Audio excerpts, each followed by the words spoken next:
aí, ontem saiu uma matéria do ministro, lá das comunicações, do Fábio Faria, que ele fala de vários assuntos, a gente vai falar aqui, mas também fala da presidência da Câmara e dá uns recados bem diretos para o Maia e deu umas pancadinhas onde Maia sente, no mercado financeiro. Mandou algumas mensagens indiretas para o mercado financeiro para falar, esse aqui é o Maia, façam suas escolhas. E a matéria já começa meio assim, né, que é um resuminho que os jornalistas fizeram e fala o seguinte, ao não entender do ministro, não haverá tempo suficiente para que um grupo de centro-direita, aqui são as palavras do pessoal, que na verdade é o grupo do Maia, sabe? Essa união é da esquerda renovada, com o time de Sérgio Moro, esse pessoal que você sabe, PSDB, DEM, MDB, pra fazer frente a Bolsonaro. Cara, não tem nem como. E depois a matéria continua falando o seguinte, ó. Afirma que o governador de São Paulo, João Dória, desgastou-se por causa de uma sessão de traições. Frisa que Rodrigo Maia é um grande articulador político, mas não tem votos. E acredita que Luciano Huck deve continuar como apresentador de TV, pois os eleitores não querem se arriscar em uma aventura parecida com o Wilson Witzel, eleito para governador. Isso aqui não tá parecendo uma coisa que eu falei uns dias atrás? A gente vai chegar lá, mas olha só. O ministro diz ainda que o governo tem direito de apoiar um candidato, e fala o nome bom, é o Arthur Lira, mais uma pessoa do governo indicando, é o candidato do governo, não é indiscutível. Para Faria, a única crise que existe no governo é crise de palavras, que cria uma cortina de fumaça e faz com que as entregas não cheguem na ponta. Não tem nenhum ponto que desabone o governo. Não há uma denúncia de corrupção. Na pandemia, não faltou dinheiro para estados e municípios, não faltou dinheiro para as empresas, não faltou para os desempregados, não faltou para nada. Tá entendendo? O pessoal quer reclamar, é só narrativa, eu acredito que é só narrativa. Só quero mostrar algumas perguntas, algumas coisas interessantes. Isso daqui foi uma boa sacada que realmente foi uma coisa que, inclusive, foi na verdade, isso aqui eu fiz uma crítica similar, mas de outro aspecto. O que foi que eu falei? E no Brasil, a quantidade de pessoas realmente assim, direitistas, conservadores, não são as mesmas que votam em Bolsonaro. E você vê que uma grande parte das pessoas não se engajou nas eleições, por quê? Porque os candidatos não agradavam elas o suficiente. Elas quisiam candidatos verdadeiramente de direita, verdadeiramente conservadores. E a matéria fazia a pergunta que era o seguinte, ó, como o senhor avalia o resultado? O eleitor não quis os extremos, optou pelo centro? E ele fala o seguinte, ó, peraí, quem foi o candidato de extremo do Bolsonaro que perdeu?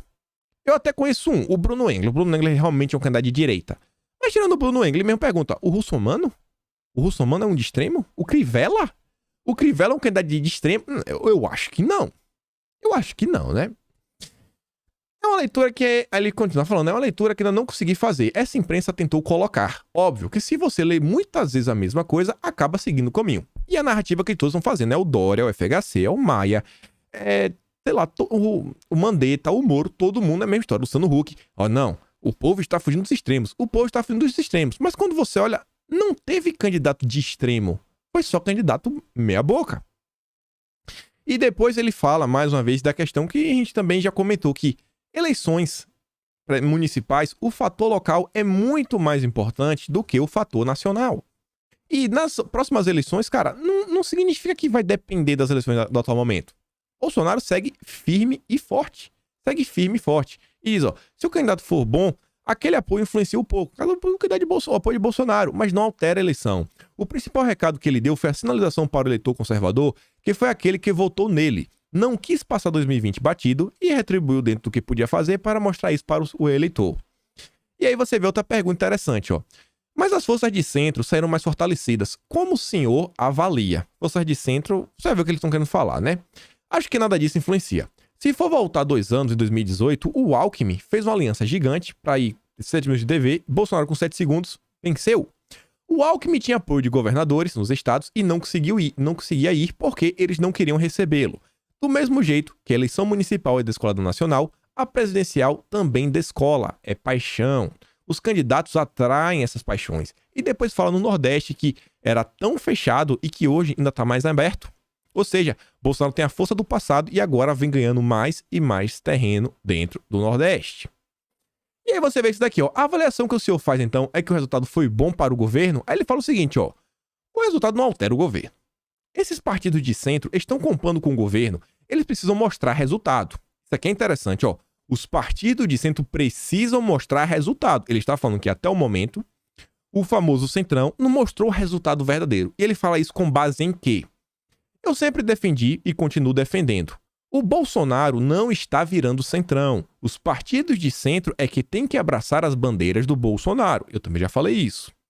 Porque ele foi eleito, ele derrotou a esquerda com isso. O Bolsonaro conseguiu sozinho, com o grupo dele, sem apoio de ninguém, ganhar a eleição com base conservadora. Com o centro participando da base, o governo vai pedir que apoie essas bandeiras do presidente. Em 2022, a gente não sabe quem vai estar junto. A economia vai ditar muita coisa. Se crescer 3, 4% no ano que vem, será que alguma frente vai ter tempo de criar outro candidato? Será que as pessoas não vão com Bolsonaro ou vão migrar para a esquerda? Vejo um cenário muito incerto sobre isso, até porque Bolsonaro só seria derrotado se tivesse partido, se tivesse entrado na eleição e se tivesse enfrentado os partidos do centro. Isso não ocorreu. Ele fala se tivesse derrotado nas eleições municipais. Bolsonaro não tem partido, ele não entrou na eleição. Cara, não ocorreu, não tem como o Bolsonaro ter perdido as eleições. E pergunta de novo, ó, por que a agenda do Congresso, sobretudo a agenda econômica do ministro Paulo Guedes, está parada? E ele diz, ó, eu vejo que a imprensa inteira, até mesmo a imprensa mais radical, que é adversária do governo, ajudou na reforma da Previdência. E ajudará nas reformas, porque sabe da importância para o país. Você só testa a base com a agenda conservadora. Olha aí, complementando a pergunta anterior. O Centrão ainda não mostrou para que veio. Você vai testar realmente o Centrão quando vir as pautas conservadoras. Quando o Rodrigo Maia resolver pautar. Que aí o negócio é tenso. E aí, vai voltar com o governo? E ele diz, ó, a base não foi testada ainda. A base realmente precisa ser testada. Acho que isso é o que mais está incomodando o eleitor do Bolsonaro. A gente quer votar, mas todos nós sabemos que quem pauta é o presidente da Câmara. Olha aí a importância da presidência da Câmara. O eleitor quer ver a pauta andar. Mas, gente, depende do Maia colocar em votação. Depende do Maia colocar em votação. O Maia não colocou por 2 anos. Tem gente que, em vez de se preocupar em derrubar o Maia, tá continuando reclamando do governo. É reclamar do governo o dia inteiro. Não vai resolver. Não vai resolver. Não vai. Aí vem, ó. E tem uma eleição para o cargo no ano que vem. Bolsonaro não pode pautar a agenda da Câmara. A gente não pode colocar tudo na conta do governo. Se quiser votar no Senado, a maioridade penal tem que pautar. Gente, a maioridade do penal, ela vem de uma lei, se eu não me engano, de 1993, que se movimentou em 97, foi aprovada na Câmara em segundo turno em 2015 e desde 2015 está parada no Senado. Desde os anos 90. 2015 está parada no Senado. Por que não anda? É uma pauta que os conservadores querem. Depende do presidente do Senado. Do Senado a gente não vai conseguir. Isso aí vai ser ou Alcolumbre ou alguém da mesmo nível. Até porque olha o nível dos senadores que tem no Senado. Olha o nível. A Câmara, a gente tem um espaço ali para sonhar. Tem uma possibilidade de sonhar da Câmara. Então ele diz, cara, não dá para colocar a culpa no presidente. O presidente não tá avançando com a pauta, o presidente abandonando as pautas. Meu amigo, quem coloca a pauta em votação é o Maia. É o Maia. Bolsonaro não vai fazer uma revolução no Brasil. E as pessoas que parecem que querem revolução, não estou vendo nenhum indo para Brasília. Eu não estou vendo. Então acho que não é esse caminho. Não é esse caminho que o governo vai seguir. Mas você vê, calma que a coisa vai ficar boa. Calma aí, calma lá. Ele vai apoiar algum candidato? Pergunta lá pro ministro. Aí ele diz, o governo vai olhar se o candidato tem compromisso tanto com a agenda econômica liberal quanto com a agenda conservadora. Os candidatos comprometidos com a esquerda fecharam uma agenda anti-privatização, contra a privatização dos Correios, que é aqui do Ministério, da Eletrobras e do Porto de Santos. Tributação de grandes fortunas, 3 pontinhos. Tanto é que foi anunciado que o Congresso, mesmo sem a base bolsonarista, teria votos suficientes para aprovar reformas. E olha só, gente, isso daqui é uma mensagem clara para o mercado financeiro que tem uma força absurda na hora de decisão. Inclusive, manda em muito deputado do DEM, que é do partido do Maia e que votaria no Maia. Manda em muito deputado do PSDB, manda em muito deputado do MDB. Cara, peraí, vocês estão fechados com a esquerda, cara. Qual é a garantia que eu tenho que vocês vão pautar as privatizações e as reformas? Vocês estão entendendo? Aqui foi um recado pro mercado financeiro. Aqui, olha, o Maia, ele tá fechado com a esquerda, cara. Não sei, hein? Eu não sei. Aí você vê, ó. Se está colocando PT, PDT, PCdoB, PSB votando reformas, significa que não é liberal para a economia, é socialista. Isso mostra claramente que não será essa agenda do presidente Bolsonaro. Falou, ó, o candidato do Bolsonaro não segue essa agenda. Agora o candidato da oposição segue. Você vai votar no Maia? E aí, mercado financeiro? Por isso, ele terá que conversar com candidatos e tentar eleger quem tem compromisso com sua agenda. Aqui não tem nada a ver com o Bolsonaro. Aqui é um recado para o mercado financeiro. E continua. O candidato vai ser o Lira? Ele não fala que sim com todas as letras, mas fala Ele fala, ó. Arthur Lira é o candidato até agora, que juntou mais forças políticas dentro do grupo de direita. Tem apoio do PSD, PL, PTB, o próprio PP. Tem que ver... o próprio PP. Tem que ver que o candidato bom é aquele que se apresenta. E olha essa frase aqui, ó. O candidato dos sonhos nem sempre é o que consegue eleger, porque senão fica buscando nomes. O candidato dos sonhos talvez não é aquele que a gente vai conseguir eleger.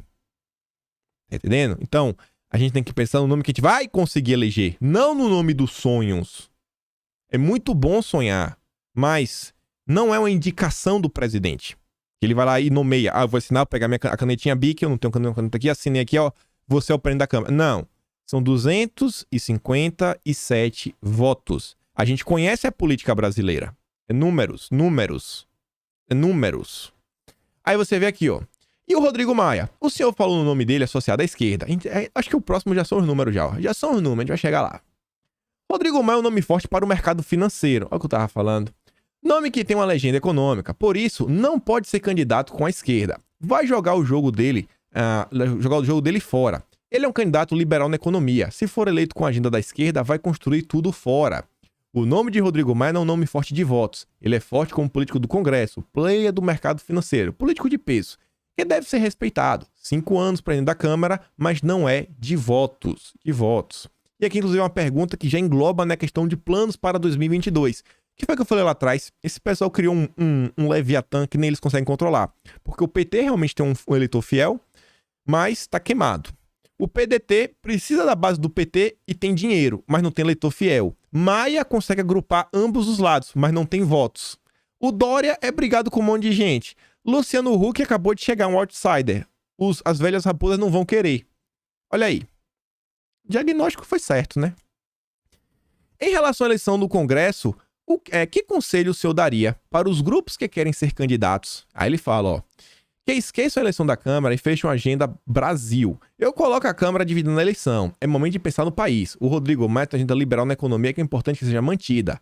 A agenda de esquerda não é totalmente estatizante, socialista, diferente da agenda de Bolsonaro. O que converge da agenda do governo com a do Rodrigo Maia é econômica. Então, tem tudo para que nestes 2 meses se consiga criar uma agenda importante para o país. Porque se for colocar a eleição em fevereiro na frente, a gente não vai votar em nada. Então falando aí, ó só, o Maia está travando o país. O Maia está fechado com a esquerda.